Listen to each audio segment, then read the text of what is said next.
Jelajahi cara baru mendapatkan informasi. Download Metro TV Extend sekarang. Sebagai kota dengan polusi terburuk dunia, Jakarta menjadi sorotan pemerintah karena situasi ini belum ada penanganan cepat secara nyata. Hingga kemarin Presiden mengadakan rapat di sana membahas rencana atau juga bencana polusi udara Jakarta.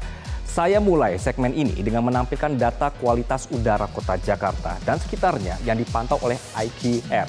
Oke, bahwa hari ini pemirsa, Selasa di angka 159 masih dalam posisi tidak sehat. Ini adalah posisinya ya atau levelnya. Kemudian kita akan bergeser besok di Rabu di angka perkiraannya di angka 137. Ini tidak sehat, sebenarnya lebih turun ya perkiraannya, tapi ini akan sangat sensitif kepada kelompok tertentu. Nah, kita lanjutkan di 17 Agustus nanti akan diprediksi sekitar 128 untuk skor indeks kualitas udaranya, begitu. Nah, skor untuk 0 sampai 50 masuk dalam kategori baik, kemudian 51-100 ini kategori sedang di mana tingkat kualitas udara yang tidak memberikan efek bagi manusia dan hewan, tapi ngaruh ke tumbuhan yang sensitif, sedangkan 101 sampai 150 kategorinya udara tidak sehat untuk kelompok sensitif, dan 151 sampai 200 ini yang tidak sehat yang sering terjadi di kita saat ini ya pemirsa. Oke, kita lanjutkan. Penyebab polusi berkepanjangan ini apa? Jadi dalam rapat di Istana kemarin, Presiden Jokowi ini menyebut bahwa kemarau atau ini ada beberapa penyebab bencana polusi. Sementara salah satunya adalah kemarau yang meningkatkan konsentrasi polutan tinggi. Ada sejumlah faktor yang menyebabkan kondisi polusi udara saat ini yang tinggi sekali. Ini karena katanya kemarau panjang selama 3 bulan terakhir yang menyebabkan konsentrasi polutannya tinggi.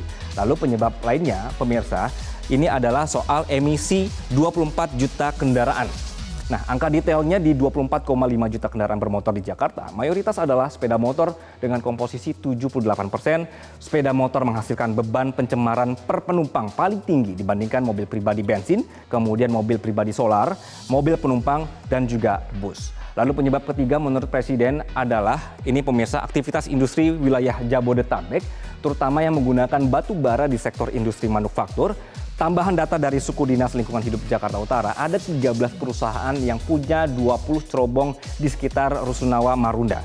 Kemudian dari data Global Energy Monitor, terdapat 16 PLTU berbasis batu bara yang mengepung Jakarta. 10 diantaranya di Banten, kemudian 6 lagi di Jawa Barat. Di poin ini, ada masukan dari Greenpeace bahwa pemerintah jangan hanya menyalahkan transportasi saja sebagai penyumbang polusi, tapi pemerintah harus tegas terhadap industri. Jangan warganya ditekan untuk pindah ke kendaraan listrik dan umum, tapi industrinya tetap bikin polusi. Nah, untuk mengatasi bencana polusi ini, Presiden memberikan 4 perintah. Ini adalah perintah kemarin yang dibicarakan dalam ratas, pemirsa.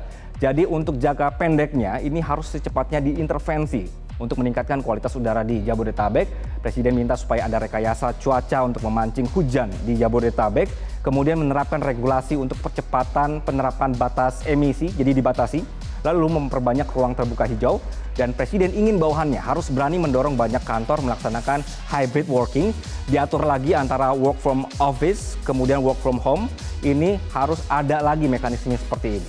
Nah, untuk jangka menengahnya yang kemarin dibahas oleh Presiden minta kementerian dan lembaga terkait secara konsisten mendorong penerapan kebijakan mengurangi penggunaan kendaraan berbasis fosil dan pindah ke transportasi massal. Dan jangka menengahnya Presiden juga minta jajarannya untuk memperkuat mitigasi dan adaptasi perubahan termasuk untuk jangka panjangnya. Kemudian industri dan pembangkit listrik terutama di wilayah Jabodetabek harus diawasi. Jadi tadi sudah ada jangka pendek, menengah, dan panjang. Poinnya juga adalah mengedukasi publik.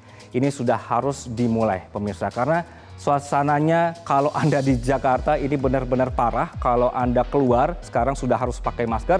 Untuk Anda yang belum pakai masker, tolong dijaga kesehatan Anda. Begitu ya, itu dia, mudah-mudahan ini semua bisa ada solusi cepatnya. Cara mudah mendapatkan informasi dengan satu sentuhan jari. Download Metro TV Extend.